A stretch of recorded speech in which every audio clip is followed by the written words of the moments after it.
Hi hello. അപ്പോൾ നമുക്കിന്നൊരു ചെമ്മീൻ ബിരിയാണി ഉണ്ടാക്കിയാലോ. ചെമ്മീൻ ബിരിയാണി എന്ന് പറഞ്ഞാൽ ഒരു ഒന്നൊന്നര ചെമ്മീൻ ബിരിയാണിയാണ് കേട്ടോ. അപാര ടേസ്റ്റാണ്. അപ്പോൾ അതെങ്ങനെയാണ് ഉണ്ടാക്കുന്നതെന്ന് നോക്കാം. അതിനായിട്ട് ഞാനിതാ ഇവിടെ 1/2 കിലോ ചെമ്മീനാണ് എടുത്തിട്ടുള്ളത്.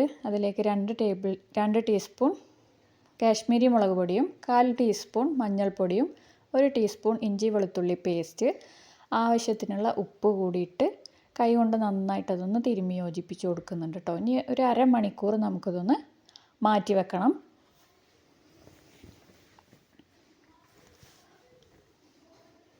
ഇപ്പോൾ ആ മസാലയൊക്കെ തേച്ചെടുത്തത് ഇതുപോലെ ഒന്ന് ആക്കി എടുത്തിട്ടുണ്ട്. ഇനി ഒരു അരമണിക്കൂർ നമുക്കിതൊന്ന് മാറ്റി വെക്കാം.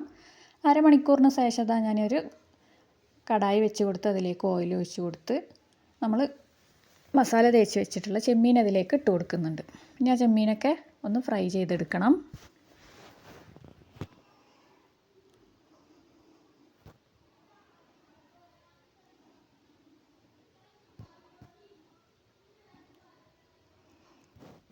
അപ്പോൾ നമ്മുടെ ചെമ്മീനൊക്കെ ഒന്ന് ഫ്രൈ ചെയ്തെടുക്കുന്നുണ്ട്. ഇനി ആ ഓയിലിൽ നിന്ന് അതൊക്കെ ഒന്ന് കോരി മാറ്റാം. ഇനി ഈ ഓയിലിൽ തന്നെയാണ് നമ്മൾ ഇതിലേക്കുള്ള മസാല റെഡിയാക്കി എടുക്കുന്നത്. അപ്പോൾ ഞാനിവിടെ 3 സവാളയാണ് കേട്ടോ എടുത്തിട്ടുള്ളത്. ആ സവാള അതിലേക്ക് ഇട്ട് കൊടുക്കുന്നുണ്ട്. ഒരല്പം ഉപ്പ് കൂടി ഇട്ട് കൊടുക്കുന്നുണ്ട്. ഇപ്പോൾ സവാള പെട്ടെന്നൊന്ന് വഴണ്ട് കിട്ടാൻ വേണ്ടിയിട്ടാണ്. ഈ സവാളയൊക്കെ നമുക്ക് നന്നായിട്ടൊന്ന് വഴറ്റിയെടുക്കണം.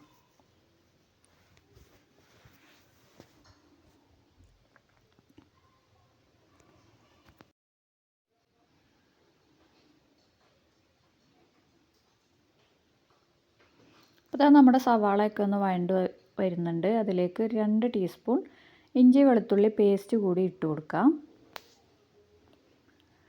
ഇനി ഇഞ്ചിയിലും വെളുത്തുള്ളിയിലൊക്കെയുള്ള പച്ചമണമൊക്കെ ഒന്ന് മാറി വരുന്നവരെ നന്നായിട്ടതൊന്ന് വഴറ്റിയെടുക്കണം കേട്ടോ.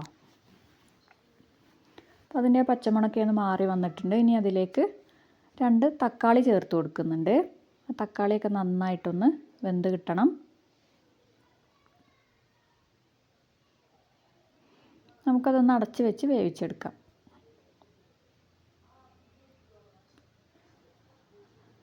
അപ്പോൾ നമ്മുടെ തക്കാളിയൊക്കെ നന്നായിട്ട് വെന്ത് വന്നിട്ട് അതിലേക്ക് കുറച്ച് മല്ലിയില ഇട്ട് കൊടുക്കുന്നുണ്ട്. ഒരു പിടി മല്ലിയിലയാണ് കേട്ടോ ഞാൻ എടുത്തിട്ടുണ്ടായിരുന്നത്. ഞാൻ നന്നായിട്ടൊന്ന് ഇളക്കി യോജിപ്പിച്ച് കൊടുക്കാം.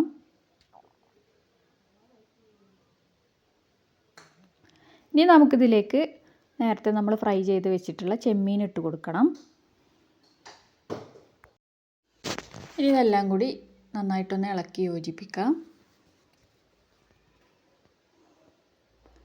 ഈ സമയത്ത് നമുക്കിതിലേക്ക് കുറച്ചുകൂടി ഉപ്പ് ചേർത്ത് കൊടുക്കാം കേട്ടോ. നമ്മൾ നേരത്തെ സവാള വഴറ്റിയെടുക്കുന്ന സമയത്ത് കുറച്ച് ഉപ്പിട്ട് കൊടുത്തിട്ടുണ്ടായിരുന്നു. അപ്പോൾ അതിനനുസരിച്ച് കുറച്ചുകൂടി നമുക്ക് എത്രയാണോ ആവശ്യം അതിനനുസരിച്ച് ചേർത്ത് കൊടുത്ത് ഒന്നുകൂടി ഒന്ന് മിക്സ് ചെയ്തെടുക്കാം. ഇനി നമുക്കിതിലേക്ക് 1 ടീസ്പൂൺ ഗരം മസാല കൂടി ചേർത്ത് കൊടുക്കണം കേട്ടോ. ഗരം മസാല ചേർത്ത് കൊടുത്ത് നന്നായിട്ട് അതൊന്ന് ഇളക്കി യോജിപ്പിക്കണം. ഇനി നമുക്കിതൊരു 5 മിനിറ്റ് അടച്ച് വെച്ച് വേവിച്ചെടുക്കാം. അപ്പോൾ ഒരു 5 മിനിറ്റ് കഴിഞ്ഞതിന് ശേഷം നമ്മളിതിലേക്ക് വറുത്തെടുത്തിട്ടുള്ള സവാള കൂടി ചേർത്ത് കൊടുക്കുന്നുണ്ട് കേട്ടോ. ഈ വറുത്ത് വെച്ച സവാള ചേർത്ത് കൊടുക്കുമ്പോൾ നല്ല ഒരു ടേസ്റ്റാണ് നമ്മുടെ ബിരിയാണിക്ക്.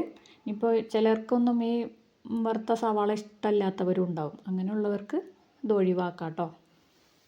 ഇത് നന്നായിട്ടൊന്ന് ഇളക്കിയതിന് ശേഷം ഇനി നമുക്ക് ഫ്ലെയിം ഒന്ന് ഓഫ് ചെയ്ത് കൊടുക്കാം. നമ്മുടെ മസാല ഇവിടെ റെഡി ആയിട്ടുണ്ട്.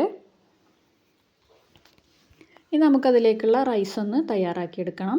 അപ്പോൾ അതിനായിട്ട് ഞാനിത് അവിടെ ഒരു കുക്കറിലേക്ക് കുറച്ച് ഓയിലും നെയ്യും ഒഴിച്ച് കൊടുത്ത് അതിലേക്ക് പട്ട, ഗ്രാമ്പ്, ഏലക്കായ ഇട്ട് കൊടുത്തിട്ടുണ്ട് കേട്ടോ. ഇനി കുറച്ച് സവാള ഇട്ട് കൊടുക്കുന്നുണ്ട്. ചെറിയൊരു സവാളയാണ് ഞാൻ എടുത്തിട്ടുള്ളത്. അതൊന്ന് വഴണ്ട് വരുന്ന സമയത്ത് അതിലേക്ക് 1 ടീസ്പൂൺ ഇഞ്ചി വെളുത്തുള്ളി പേസ്റ്റ് കൂടി ഇട്ട് കൊടുക്കുന്നുണ്ട്.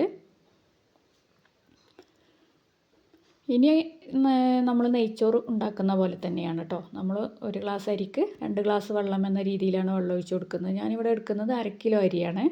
അപ്പോൾ അതിന് വേണ്ടിയിട്ടുള്ള വെള്ളമാണ് കേട്ടോ ഞാൻ ഒഴിച്ച് കൊടുക്കുന്നത്. ഇനി അതിലേക്ക് ആവശ്യത്തിനുള്ള ഉപ്പ് കൂടി ചേർത്ത് കൊടുക്കുന്നുണ്ട്. ഞാൻ വെള്ളം ഒന്ന് തിളച്ച് വരുന്ന സമയത്ത് നമുക്കതിലേക്ക് ഊറ്റി വെച്ചിട്ടുള്ള അരി കൂടി ചേർത്ത് കൊടുക്കണം. ഇനി നന്നായിട്ടൊന്ന് മിക്സ് ചെയ്തതിന് ശേഷം നമുക്ക് കുക്കർ അടച്ച് വെച്ച് ഒന്ന് വേവിച്ചെടുക്കാം. 2 വിസിൽ വന്നു കഴിഞ്ഞാൽ നമുക്ക് ഫ്ലെയിം ഓഫ് ചെയ്ത് അപ്പം തന്നെ പ്രഷറൊക്കെ കളഞ്ഞ് നമ്മൾ കുക്കർ തുറന്നെടുക്കുകയാണ് കേട്ടോ ചെയ്തിട്ടുള്ളത്. ഇപ്പോൾ നമ്മുടെ റൈസൊക്കെ റെഡി ആയിട്ടുണ്ട്. ഇനി നമുക്കതൊന്ന് ദമ്മിട്ട് കൊടുക്കണം. ദമ്മിടാനായിട്ട് ഞാനിത് ആദ്യം തന്നെ അടിയിൽ കുറച്ച് ചോറിട്ട് കൊടുക്കുകയാണ് കേട്ടോ ചെയ്തിട്ടുള്ളത്. അങ്ങനെ ചെയ്യുന്നതുകൊണ്ട് തന്നെ നമ്മുടെ മസാലയൊന്നും കരിഞ്ഞു പോവില്ല. അപ്പോൾ ആ ചോറിട്ട് കൊടുത്ത് അതിൻ്റെ മുകളിലേക്ക് കുറേശ്ശെ മസാല ഇട്ട് കൊടുത്ത് അതിൻ്റെ മുകളിൽ മല്ലിയില ഇട്ട് കൊടുക്കുന്നുണ്ട്. പിന്നെ കുറച്ച് വറുത്ത് വെച്ചിട്ടുള്ള സവാള കൂടി ഇട്ട് കൊടുക്കുന്നുണ്ട്. ഇനി നമുക്കതിൻ്റെ മുകളിൽ കുറച്ച് ചോറിട്ട് കൊടുക്കണം.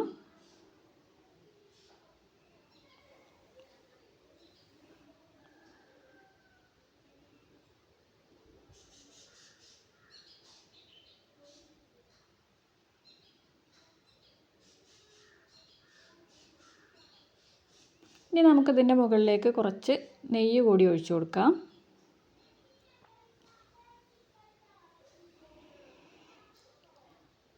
ഇനി നമ്മൾ നേരത്തെ ചെയ്ത പോലെ തന്നെ അതിൻ്റെ മുകളിൽ കുറച്ചുകൂടി മസാല ഇട്ട് കൊടുത്ത് പിന്നെ അതിൻ്റെ മുകളിലൂടെ കുറച്ച് മല്ലിയിലയും അതുപോലെ വറുത്ത് വെച്ചിട്ടുള്ള സവാള കൂടി ഇട്ട് കൊടുത്ത് ബാക്കിയുള്ള ചോറ് കൂടി അതിൻ്റെ മുകളിലേക്ക് ഇട്ട് കൊടുക്കുകയാണ് കേട്ടോ നമ്മൾ ചെയ്യുന്നത്.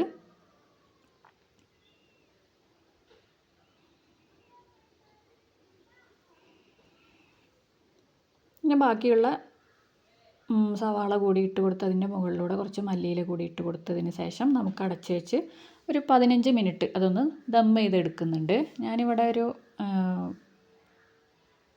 ദോശക്കല്ല് വെച്ച് അതിൻ്റെ മുകളിലാണ് കേട്ടോ ദം ചെയ്തെടുക്കുന്നത്. അപ്പോൾ അതേ ഒരു 15 മിനിറ്റിന് ശേഷം നമ്മുടെ ബിരിയാണി തുറന്ന് നോക്കുമ്പോൾ തന്നെ നല്ലൊരു സ്മെല്ലാണ് കേട്ടോ വരുന്നത്. അപ്പോൾ അതാ നമ്മുടെ ചെമ്മീൻ ബിരിയാണി ഇവിടെ റെഡി ആയിട്ടുണ്ട്. ഉണ്ടാക്കാത്തവരൊക്കെ ഒന്ന് ഉണ്ടാക്കി നോക്കുക. എങ്ങനെ ഉണ്ടാക്കുകയാണെന്നുണ്ടെങ്കിൽ നിങ്ങൾക്ക് എന്തായാലും ഇഷ്ടപ്പെടും കേട്ടോ. അപ്പോൾ എല്ലാവരും ഒന്ന് ട്രൈ ചെയ്ത് നോക്കുക. അപ്പോൾ നമ്മുടെ ചാനൽ ആരെങ്കിലുമൊക്കെ സബ്സ്ക്രൈബ് ചെയ്യാതെ കാണുന്നവരുണ്ടെങ്കിൽ ഒന്ന് സബ്സ്ക്രൈബ് ചെയ്യുക. എൻ്റെ വീഡിയോ ഇഷ്ടപ്പെടുന്നുണ്ടെങ്കിൽ നിങ്ങളുടെ ഫ്രണ്ട്സിനും ഫാമിലിക്കൊക്കെ ഒന്ന് ഷെയർ ചെയ്ത് കൊടുക്കുക.